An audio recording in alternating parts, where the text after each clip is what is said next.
What's up, guys? It's JB coming to you from ENC. This is my first year attempting a food forest inspired by James Prigioni. Just kind of step back and get an overview. I got my wood chips down probably beginning of March. It's not an ideal time. You want to do it in the fall, according to James. But as you walk through, first we got some sunflowers and some mizuna starting to come up. I got peas along the fence line, the trellis up here. And here we have a bean cherry, I believe. Standard bean cherry. Ordered bare root. Just starting out, so I'm learning a lot. Got a lot more to learn. Any ideas that y'all have, let me know. Anything you see that I can do better. I do have some asparagus starting to pop up. I don't know if you can see it or not. There.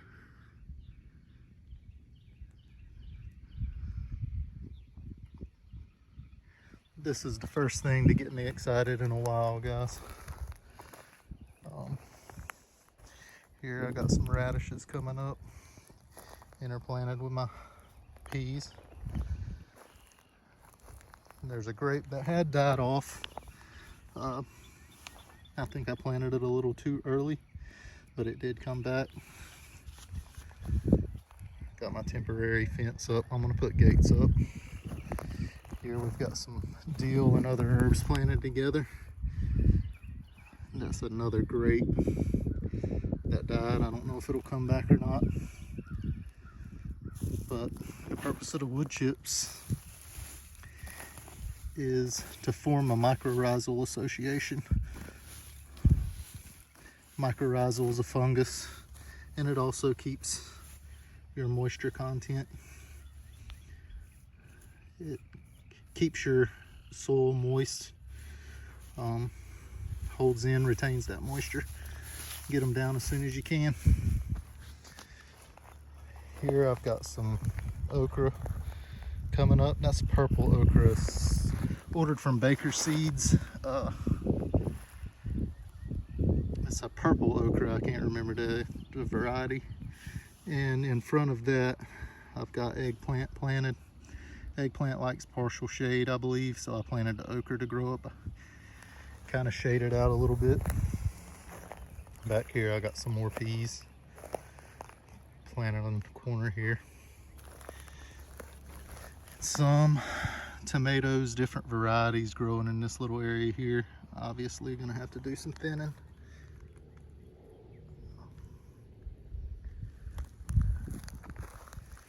And a romaine lettuce there.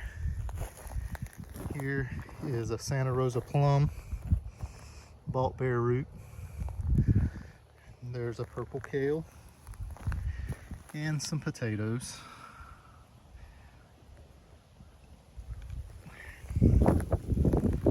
Got a mole or something. Anybody that's got any ideas on how to get rid of moles, let me know. And here's some more different kind of herbs planted together. There's two more varieties on either side. I can't remember what I planted there. That's one mistake I've already made, is not labeling things the way that they should be. Here we got a cabbage and a broccoli. Doing okay.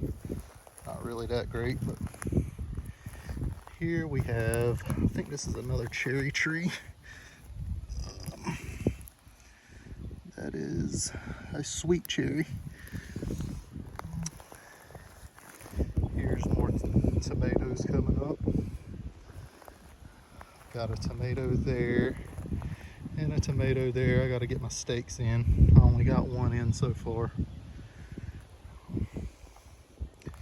There's another tomato. And another tomato not doing so great. This one's doing pretty well. It is the German Johnson heirloom tomato.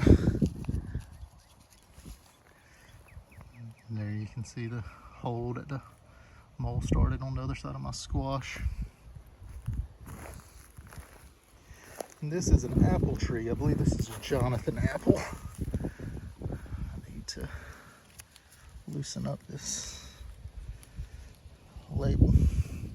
That is from Stark Brothers. It was ordered, all these trees were ordered bare root except for two, I think. All of them are living that I bought from them, from Stark Brothers. And there's some turnips that I planted underneath my apple tree. Apples, or your root crops, do really well planted underneath your trees. They help a lot of help to tap into that moisture and bring some of the moisture up to your tree roots. And there's some dill on the back side of my sunflowers. Planted sunflowers here, transplanted a few. You can tell the ones that have been transplanted, they're starting to come back. And some cucumber planted in front of that. They haven't really started to come up yet. Like I said, I'm just learning, so I've probably planted a lot of this stuff way before I should have. I was a little eager. Cucumbers and your squash, I think, are more your summer crops, and your brassicas and stuff like that are more spring. I know here I've got some tomatoes planted on the back side of these. I'm not sure what kind. I know it's a leafy green of some kind, I'm pretty sure, here along the front, but I can't remember what I did plant. I know for sure that this is okra right here. And this is a tree that I did buy from a box store. I think I got it from Tractor Supply. It's a peach tree that seems to be doing pretty good. Here I've got tomatoes, different varieties of tomatoes and peppers interplanted together. I know the peppers are way early. It's April 26th. I'm pretty sure that they are planted way early. I don't know how they're going to do, but we'll find out.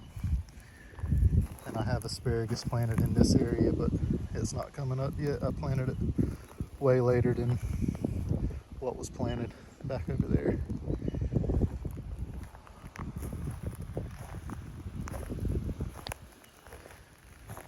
I know I've got carrots planted under that board. That's a Bill Mollison trick. Just broadcast your carrots seeds across the top of your soil, basically. Just cover them up just a little bit. They don't like to be planted, carrot seeds. And then put your board over top to hold in your moisture, retain your moisture, and just check it after a week, check it every few days. And when they start to germinate, take it off. I can't remember what kind of tree that is. Here's an early white bush scallop squash that I transplanted from inside. I started inside, transplanted it a few days ago. It's not looking very good, but maybe it'll pull through. We'll see. And here I've got more squash planted, but hasn't started coming up yet. That is another apple tree, and I did buy that one from Tractor Supply, potted. Here I've got some radish and carrots planted underneath it, and some turnips coming up behind them. There, the radishes are getting pretty close to being ready to come out, some of them. Quite a few of them, actually. They look like they're about ready to be harvested. Quite a few good looking ones. Let's pull one out. Nice little radish.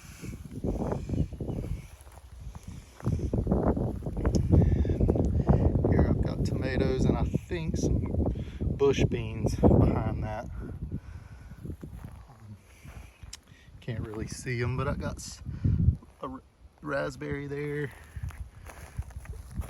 That one's starting to show some life. Then one there, and one back in the corner there.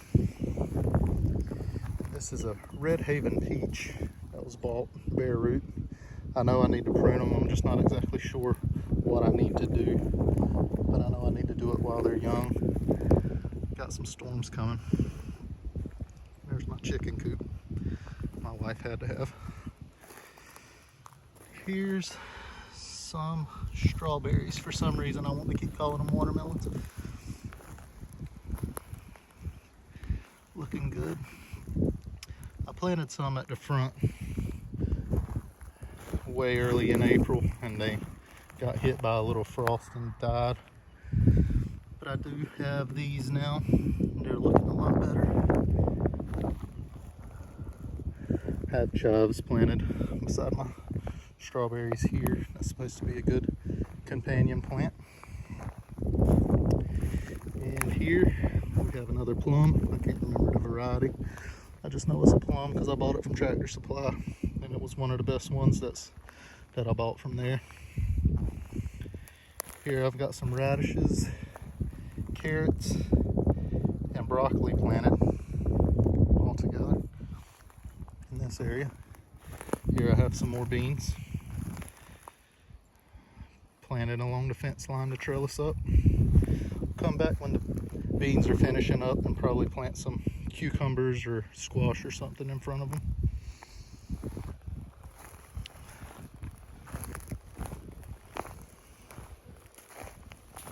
Here we have another, oh, this is a moonglow pear, semi-dwarf moonglow pear from Stark Brothers.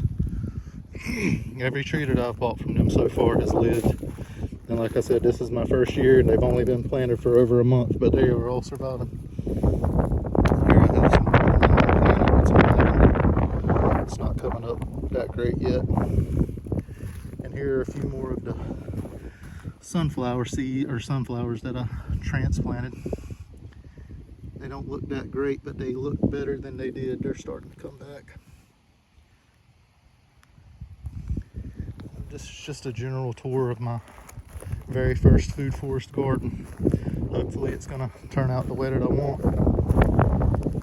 Just gotta have faith in it. Faith in the process and the foundation with your wood chips, building your soil. There's the Honeycrisp. It is a dwarf variety. And here I have planted some Swiss chard. Another variety of leafy green. I can't remember what it was, but I do know on the end is arugula. Just barely starting to come up. But that's it, guys. This is, like I said, full view. My very first garden. Food forest. That's what we're hoping for in 10 years. Go look at James Prisione's YouTube channel, the gardening channel with James Prigione, and look at his food forest. That's what I'm shooting for.